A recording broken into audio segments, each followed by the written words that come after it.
Hi there, my name is Dr. Graeme Heyes. I am Director of Sustainable Innovation at Litmus Sustainability. And I've been working in the world of sustainability and design for around 15 years or so now, helping businesses and professionals to understand what climate change is, what sustainability means, and how to think about their business, their organization, and their professional practice differently so that we can try to facilitate change in the way that we're doing things as an economy and to tackle the climate challenge and sustainability issues. Um, I'm going to do a really quick crash course with this talk, looking at how we can use climate science to sort of inform design practice. I do want to just stress that we only have 15 minutes for this talk, and this is obviously a lot of information to cover. This training is usually part of a day-long workshop that itself is part of a bigger change management program. So we're not going to go into super detail here, but hopefully the session will inspire you to go and seek out more information on climate science and ways how you can integrate this into your practice. And there's some resources at the end that I will direct you to as well. So, to start, hopefully this is an image that everybody recognizes. This is obviously planet Earth. What you can't see here, though, is the Earth's atmosphere, which is, at its most basic way, a sort of shell that protects the Earth from the harsh realities of space. Now, if you know a little bit about climate change, you've probably heard of carbon dioxide and know that that's got a role to play in climate change. But the Earth's atmosphere is actually made mostly of nitrogen. It's over 70% nitrogen, 21% oxygen, 1% argon, and only 0.04% of something called trace gases. And only some of those trace gases are what we call greenhouse gases. So greenhouse gases are things like carbon dioxide, methane, and so on, which are, until very recently, completely naturally occurring. They're really important. Without them, we wouldn't have a habitable planet. However, in recent years, we've been changing the composition of the atmosphere through human activity to an extent where the Earth's climate is changing, because essentially greenhouse gases trap energy in the form of heat inside the Earth's atmosphere, and this has an effect on the world's climate at a global scale. The reason why we have been having this problem is essentially it dates back to the Industrial Revolution, which started in the UK around 1850, because this is the point when, as a global society, we really started to emit carbon dioxide and other greenhouse gases to the atmosphere at an industrial level. So we tend to focus on carbon dioxide because we produce so much of it and because it stays in the atmosphere for a long time, hundreds of years. Carbon dioxide can stay in the atmosphere, having a warming effect. But we also have things like methane, which comes from industrial agriculture, so from livestock, and things like gases used in coolants for air conditioning and so on, which all have a warming effect on the planet. Um, we can see the impact that this is having on the climate through charts like this. So this chart shows the composition of the atmosphere in terms of how much carbon dioxide is in the atmosphere. So what we see is the amount of particles of carbon dioxide for every million particles in the atmosphere. And you can see for the last 1,000 years or so, it's been around 200 particles of carbon dioxide for every million. So not many at all, which just highlights the impact, the warming potential that these gases can have. But you can see from the Industrial Revolution in 1850, and then particularly after the Second World War, we have been emitting so much carbon dioxide to the atmosphere that we've been drastically changing the composition of the atmosphere and the impact that that has on the Earth's climate. And we see that again very clearly through images like this. So this is a chart that shows several different lines, which are climate models, essentially, done by different research institutes from around the world using different climate models, each showing what has happened to the climate since the Industrial Revolution in this case. And you can see they all differ a little bit because everyone's working independently. So I always say when people say, you get some people who don't believe in climate change because they think climate scientists are all in cahoots. They're not. They're all doing their own research. They're all finding their own things. But you can see the trend is clear. They all more or less show the exact same thing, which is that the Earth is getting warmer. Now, a reaction that many people have when they hear that is fantastic. We could do with some more warm days. particularly in the UK. I'm sure we wouldn't all mind a couple more warmer days. But this doesn't reflect the reality of climate change because 1.5 degrees warming, for example, which is the target we're trying to get via the Paris Agreement, which is an international commitment to stop climate change. That's a global average. So we're talking about climate is a global thing. Weather is localized. Climate is a global average of what's happening to the atmosphere. So 1.5 degrees warming doesn't sound a lot, but it doesn't account for the increase in 40-degree temperature days that we're going to have, like we had in the UK very recently, which was I believe in London during that heat wave, the fire service hadn't been as busy since the Second World War. But we increasingly are getting 50-degree weather days now across the world, which is a huge threat to human life, but also to infrastructure. We have drought as well, which isn't reflected by this average warming figure. So when we have heat, we tend to have drought, and that means we're going to have things like food and water security issues, as well as potential humanitarian crises.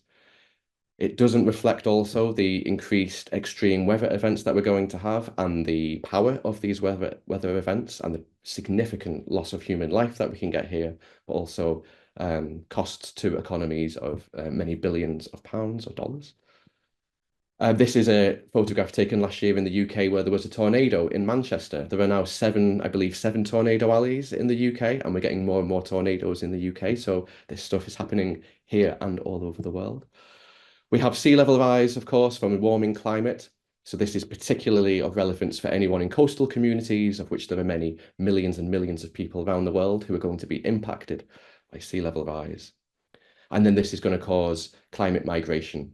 So there's going to be potentially hundreds of millions of people who can no longer live in the cities around the world, which are climate vulnerable. So we're going to have people moving all around the world, finding new places to live, which is, of course, a humanitarian crisis. But also you can begin to see how there's some global security issues here, especially in such politically interesting times, for want of a better phrase. We also have this against the backdrop of the fact that we live in a very consumption-based society. So we always think about climate change in terms of the climate, which is obviously something that we really need to solve. But aside from that, we live on a planet of finite resources and we are using more than the Earth can naturally regenerate on its own. As a global society, as an average, we are using 2 times more than the Earth can naturally regenerate. And if we all lived like the average American, then we would be using 5 times more than the Earth can naturally regenerate. So not only are we emitting too much to the atmosphere and causing climate change, we're using too much stuff. So the Earth, this system cannot continue forever. Eventually we are going to run out of things to make things with.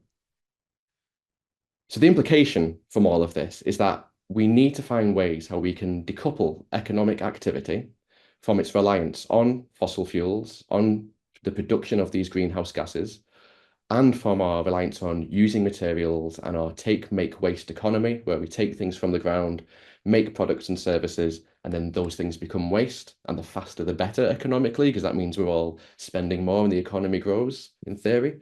We need to decouple away from that so we can still have an economy that can provide people with everything we need for a safe, flourishing, happy society for all the world's people, but without taking us towards environmental and ecological collapse.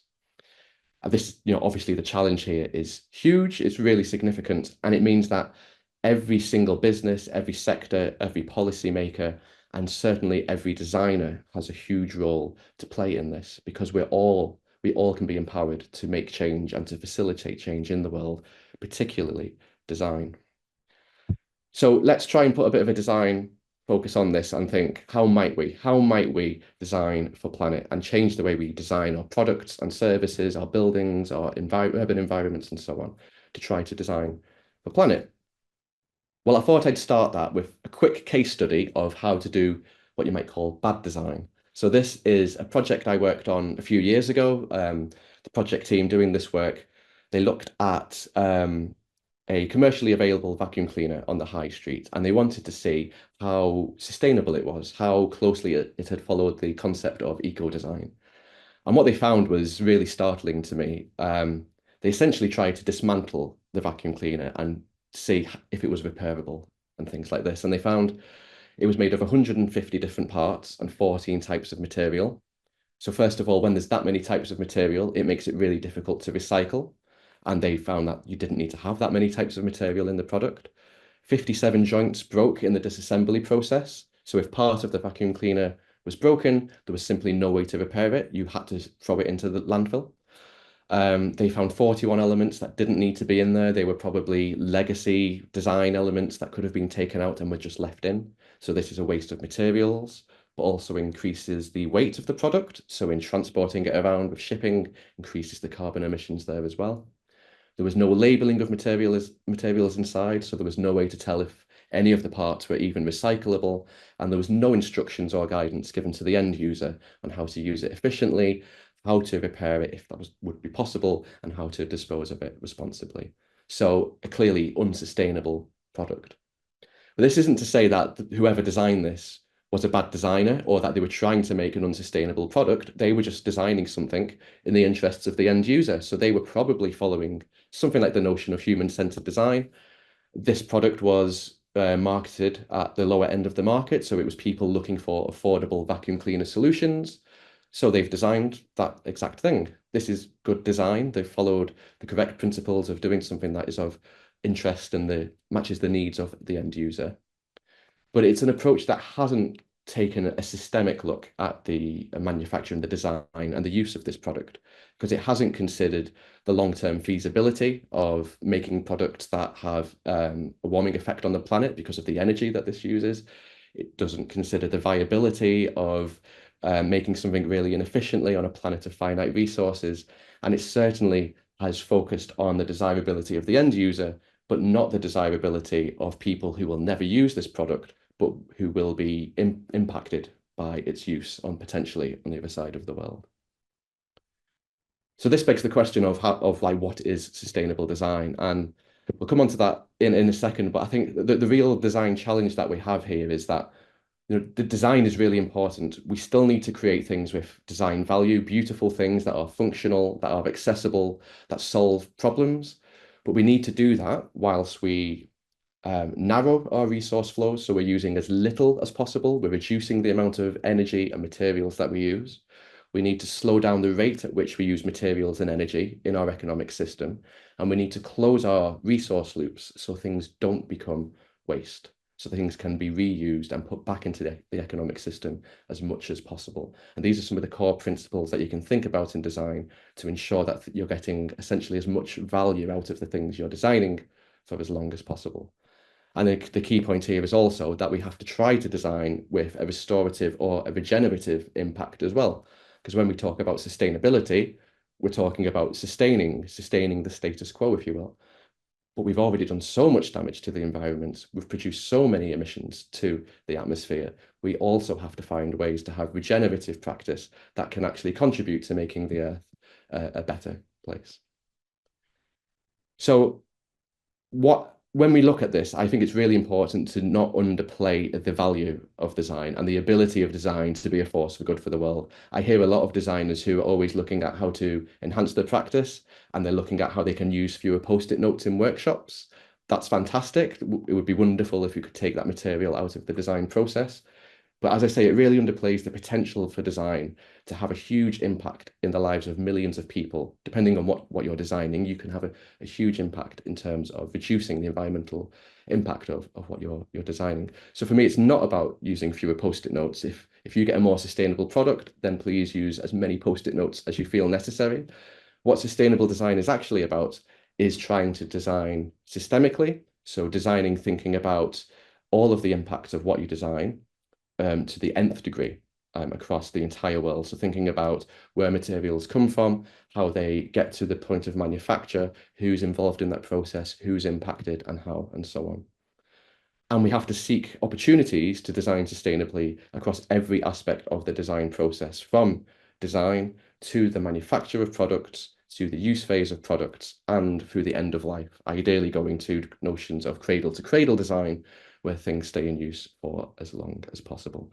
There's a lot we can look at there, but there's too much to go into in this session, but there's some great resources out there that can help guide you. One thing that I would like to stress is I do think there's a role for design to act as a sort of role for activism. because not everybody wants to glue themselves to the motorway or something like that. But it's important for all of us to find a way to have a role in the climate emergency. And I think there's a great way to do that through design where, challenging people who you're working for, challenging clients, questioning design briefs to try to integrate sustainability thinking into that process.